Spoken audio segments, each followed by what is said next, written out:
Hi, all. My name is Amber Long, and I want to speak to you about what I would do if I was a manager in my department. That would be, I would work on boosting morale. Morale is very important to me. It's important to a company. It's important to your patients. It keeps our staff members there. It produces productivity, um, and it makes happy people.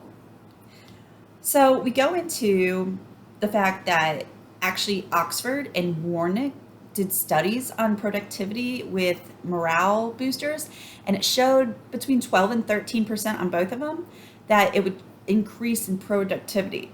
Forbes also did a study, and they showed an increase up to 20%. But when they did one company, it actually showed there was a 37% increase in company sales because of morale was increasing. This alone could make or break a company. You don't want to keep hiring new staff that cost the company money for training. It's just something that we need to look more into. How much of our staff members leave because they're just not happy with the environment. And we, as a company in general, we need to work on this.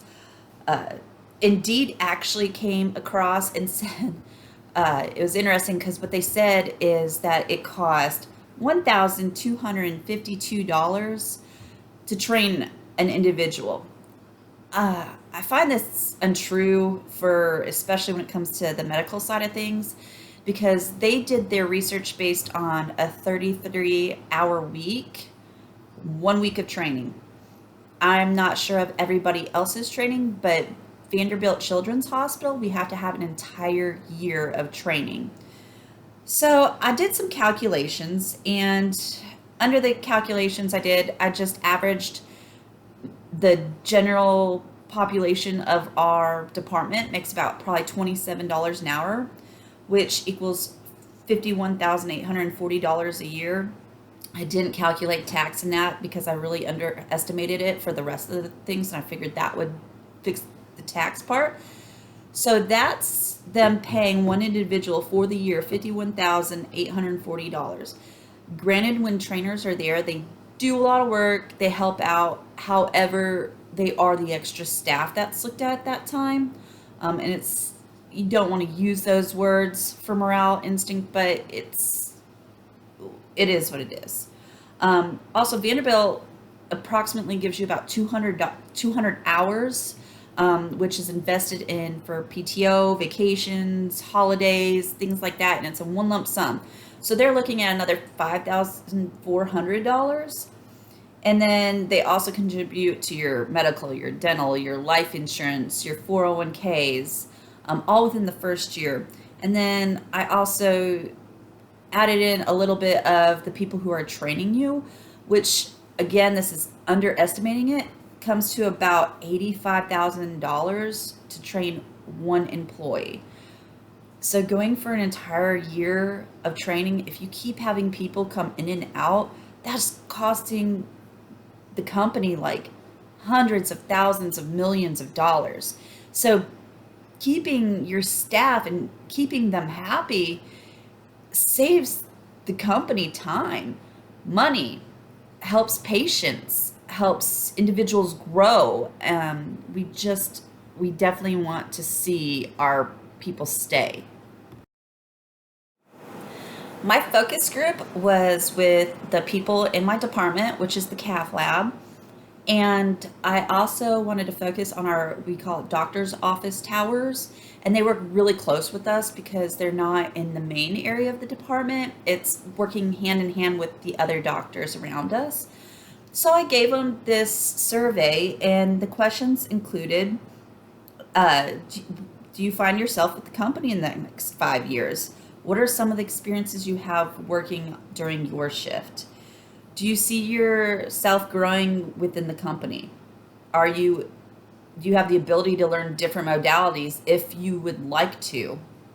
What is some of your experience with management? What are your experiences with coworkers? What are your experiences with even patients? What are the rewards or benefits that the company has offered? I found it really interesting, though, that the people I asked were more than willing to take this survey. However, there was definitely some take back on it on they did not want to have their name on it. They wanted to give this survey anonymously. They also didn't. There was three of them who didn't even want to write down their answers for me.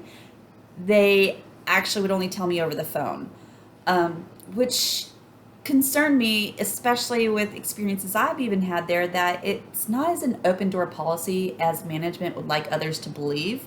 Critique's not accepted easily there. Uh, there's a lot of the lab members, they did not feel like they could go to other modalities. However, when it comes to interventional, it's known that's one of the higher ones in our department, but they didn't have an option to go to CT if they wanted, or MRI, or things like that. It just was no cross training. When I asked the this doctor office towers, however, they did feel that there could be growth in other modalities. Um, they did not, every single one of them never found themselves growing higher with Vanderbilt. I think that's Vanderbilt across the board, though, because it is a highly nursing hospital, and they do save a lot of those jobs for the nursing staff. So it's very challenging because we don't have those opportunities. Uh, they had another thing with the management, they all had the same complaint.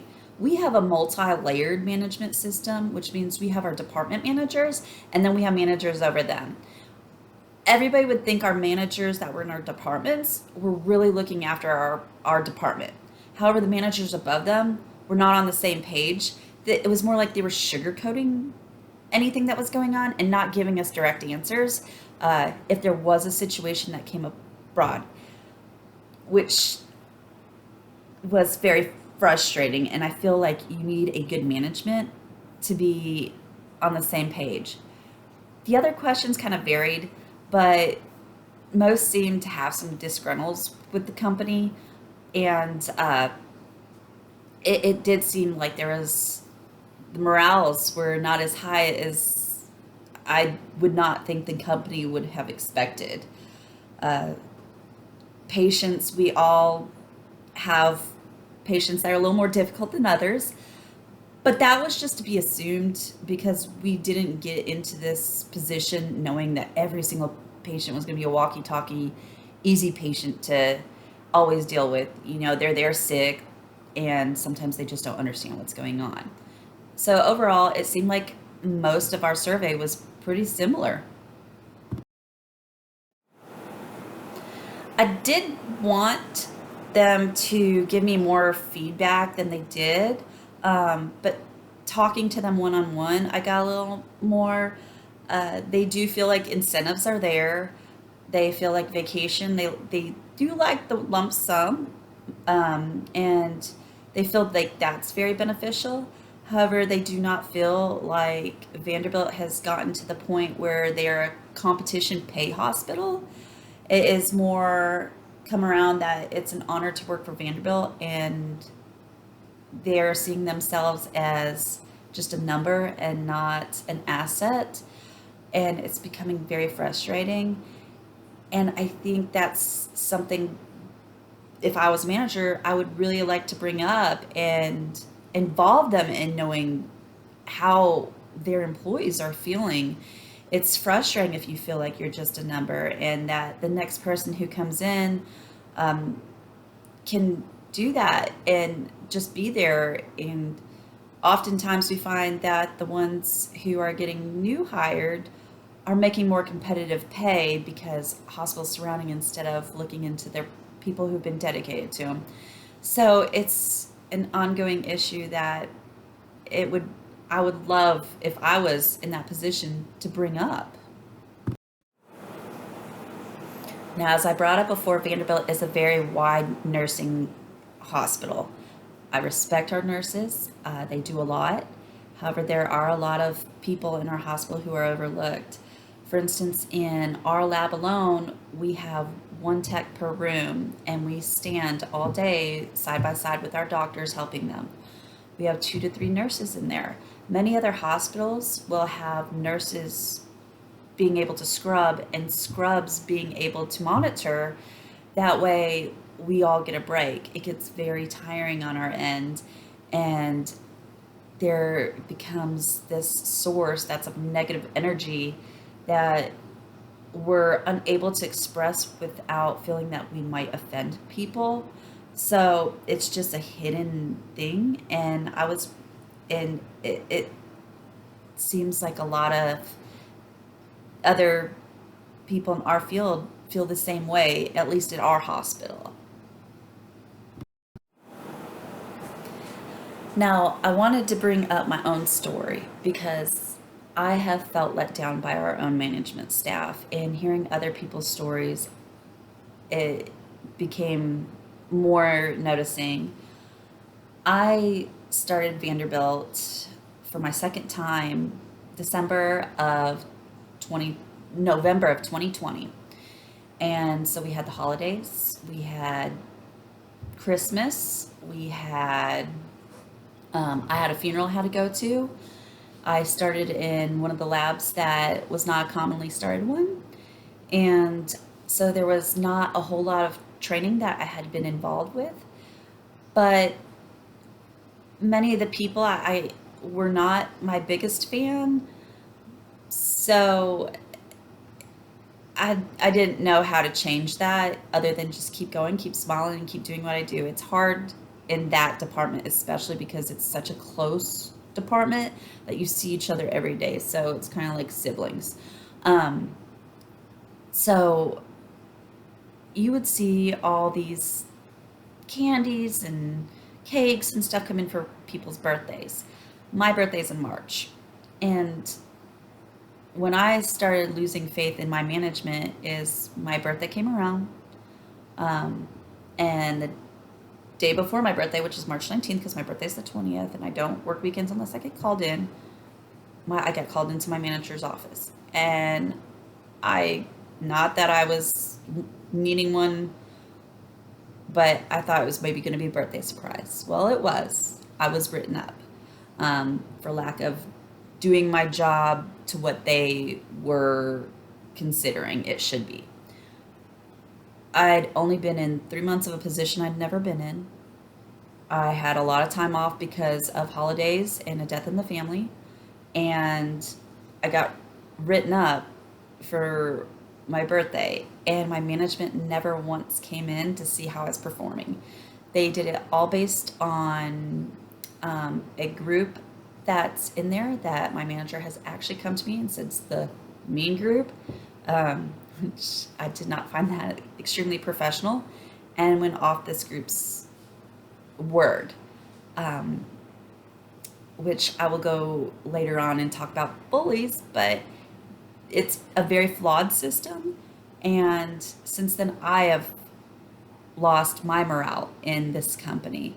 Uh, I continue to still go, and though I do not see myself in this company's future, not, and it's honestly because I don't have the management backing me, and many feel that same way. Unless you're in their office every day, it's not going to get anywhere, and we need somebody who's going to be fair across the board. That is a big reason why I'm so focused on morale.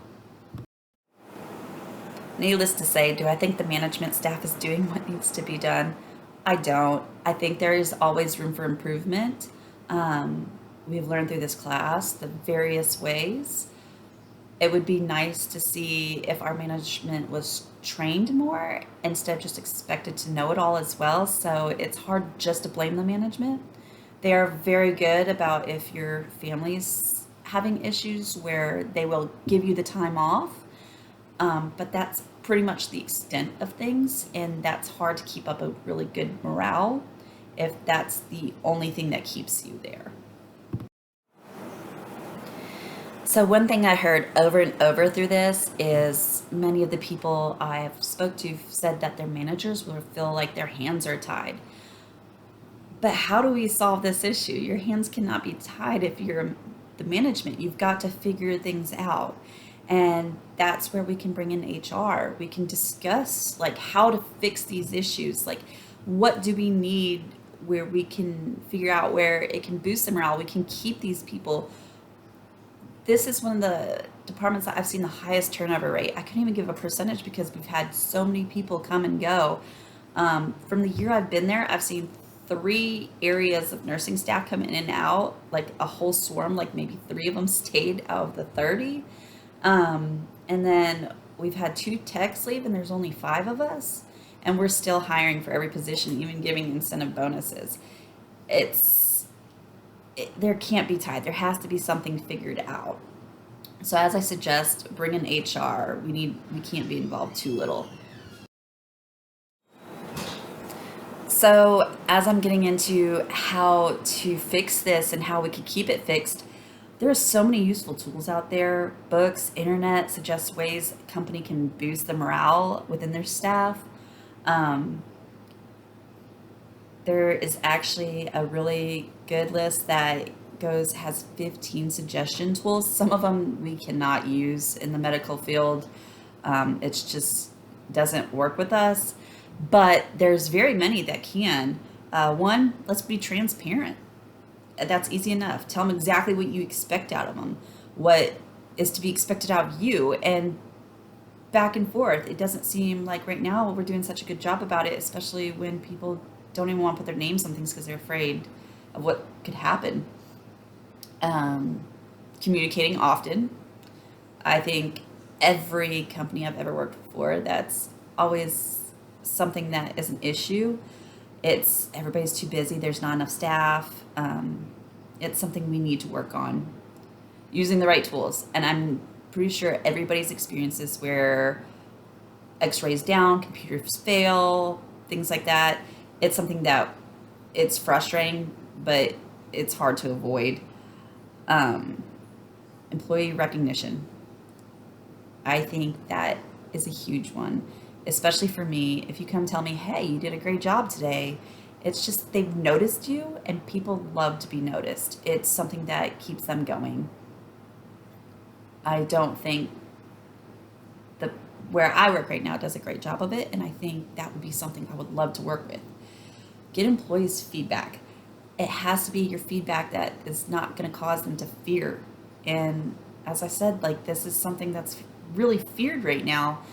And it's unfortunate because then the management only assumes they're doing correct. But if you're afraid you're going to get in trouble, it's hard to give them honest feedback. Offer employee growth. I think there would be a lot more incentives if you could grow within the company, knowing you're doing a great job. That's also something that is not really available in my department, especially. Run a calm, healthy, and organized company. I don't believe this is in the medical world. We are always ready for surprises. We have to be. We can be as organized as we can be, but there's always those what ifs. It's just, I don't think that's holistic. Train managers. We need to train them better. We can't just assume they know the role because we give them a title, because they've done good. We've got to train them differently now so they can learn to communicate with their staff. Organize team building activities. It's been known if you build organization outside of work, it's supposed to be beneficial. However, there are people with families who probably will not show to all of them, but at least if they're invited, they know it's there, and then they can only blame themselves.